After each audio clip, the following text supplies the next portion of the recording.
this moment.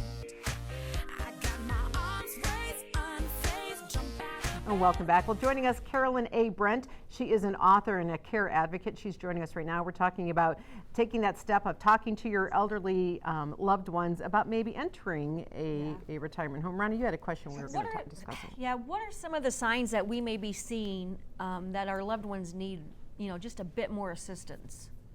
It's really, there are telltale signs, like you'll go over and visit your parent, and you're going to find that they have the milk in the cabinet. Literally, it should be in the refrigerator. Or their house is a disarray, and you know that they have kept an immaculate home. Or your loved one may not have bathed or showered in weeks because they're afraid of the tub.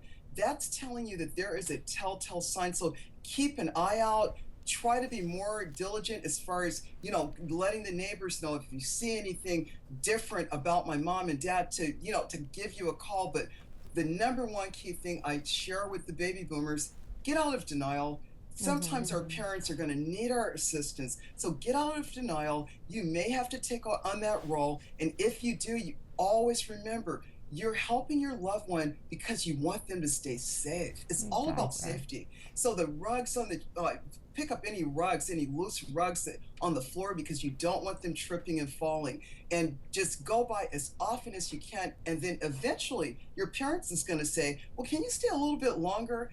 Those are your telltale signs. And then also if your parent, if they have keys, oh my goodness, if they have car keys, you want to get in the car with them and you sit on the passenger side and watch and observe. Are they running red lights? These are telltale signs.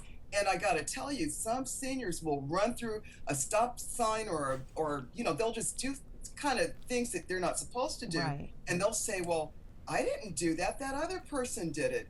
Or in my case, my father lived with me when I was in denial, and he was cooking and he sat out on the porch, and by the time I got home, my kitchen was smoke every place. He told me a stranger did it. And I thought, well, maybe Dad's right. Maybe a stranger did do it.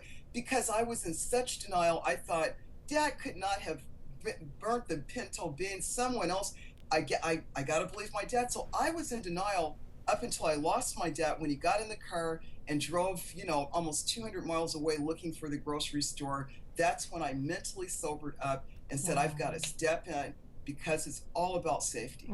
Bless his heart. And Carolyn, we have about a minute and a half left. I want to mention your book, The Caregiver's Companion, Caring for Your Loved One, Medically, Financially, Emotionally, while Caring for Yourself. That probably the last two words, for yourself, are just as important in that as that title, correct? Absolutely. And the one thing about it, every chapter has a go-to checklist. So you don't even have to read the whole book. Some people read the book, use it as like their personal library or dictionary, depending on what they're going through. So the book is really, it's so comprehensive, so easy. And because I was a caregiver for 12 years, I got to tell you, my heart goes out. I understand it. And I know what caregivers need to have ready so they could make it through this beautiful journey. It's beautiful when you're prepared and you know what questions to ask. Great advice. And I can't wait to talk to you next month. And I think maybe we'll even ask our viewers to throw some questions our way on Facebook to talk with you, because you are just full of advice for us and wisdom. So thank you, Carolyn, for being a part of our show this month. We really do appreciate you being here.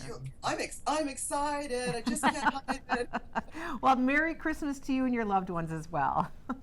And we'll be back with more Good Life in just a moment, so stay with us.